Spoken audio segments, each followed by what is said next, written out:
Home remedies में आपका स्वागत है और हम आपको बताएंगे कि महाभारत युद्ध में श्री कृष्ण ने अपना सुदर्शन चक्र क्यों उठा लिया था, क्योंकि उन्होंने वादा किया था कि मैं पूरे महाभारत युद्ध में अस्त्र शस्त्र नहीं उठाऊंगा।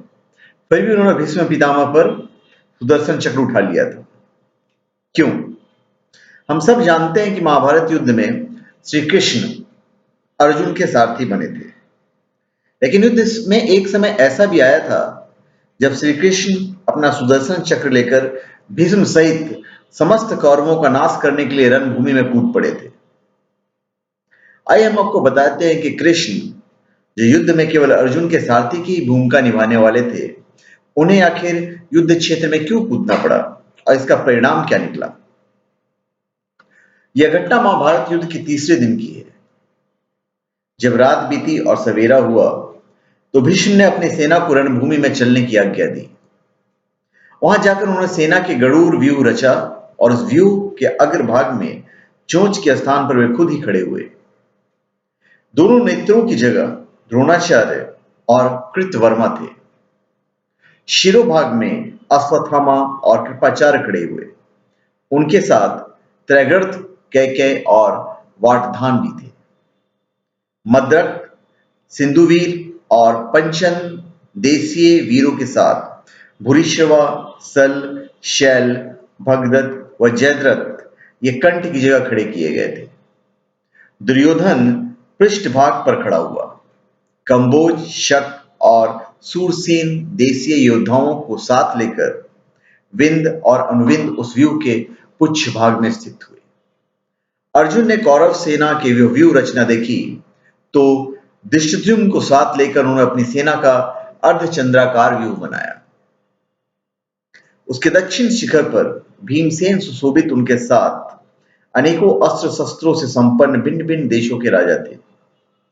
भीमसेन के पीछे महारथी विराट और द्रुपद खड़े हुए। उसके बाद दृष्टिकेतु थे।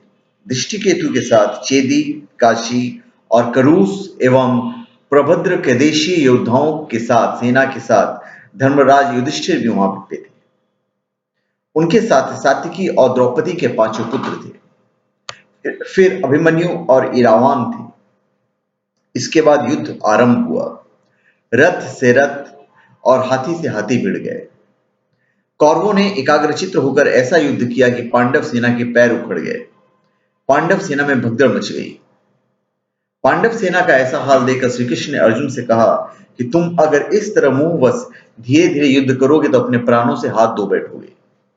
यह सुनकर अर्जुन ने कहा कि केशव, आप मेरा रथ पितामह के रथ के पास ले चलिए। कृष्ण रथ को हाँकते हुए भीष्म के पास ले गए। अर्जुन ने अपने बाणों से भीष्म का धनुष काट दिया।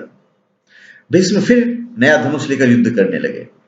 भीष्म ने अर्जुन और श्री कृष्ण को बाणों की वर्षा करके खूब घायल किया।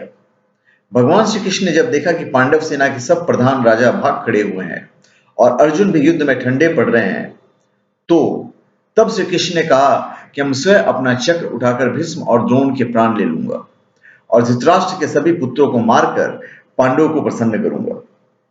कौरव पक्ष के सभी राजाओं का वध करके मैं युधिष्ठिर को अजातशत्रु राजा बनाऊंगा। इतना कहकर कृष्ण ने घोड़े की लगाम छोड़ दी और हाथ में सुदर्शन चक्र लेकर रथ से कूद पड़े। भगवान श्री कृष्ण बहुत वेग से भीष्म की ओर झपटे। उनके पैरों की धमक से पृथ्वी कांपने लगी। वे भीष्म की ओर बढ़े। वे हाथ में चक्र उठाए बहुत जोर से गरजे। उन्हें क्रोध में भरा देख कौरवों के संहार का विचार कर सभी प्राणी हाहाकार करने लगे। उन्हें चक्र लिए अपनी ओर आते देख भीष्म बिल्कुल नहीं घबराए। उन्होंने कृष्ण से कहा, आइए, मैं आपको नमस्कार करता हूं। कृष्ण को आगे बढ़ते देखकर अर्जुन भी रथ से उतरकर उनके पीछे दौड़े और पास जाकर उन्हें उनकी दोनों बाहें पकड़ ली। भगवान रोष से भरे हुए थे। अर्जुन के पकड़ने पर भी रुक न सके।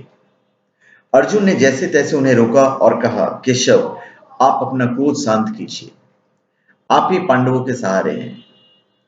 अब मैं भाइयों और पुत्रों की शपथ लेकर कहता हूं कि मैं अपने काम में ढिलाई नहीं करूंगा, प्रतिज्ञा के अनुसार ही युद्ध करूंगा। तब अर्जुन की प्रतिज्ञा सुनकर श्री कृष्ण प्रसन्न हो गए और वापस रथ पर लौट आए। तो ये था रीजन, और उसका परिणाम ये हुआ कि उसके बाद अर्जुन पूरे मन से युद्ध में भाग लिए। आपका हमारे चैनल पे स्वागत है। आप हमारे चैनल पे सब्सक्राइब करें और अपने कमेंट दीजिए। धन्यवाद।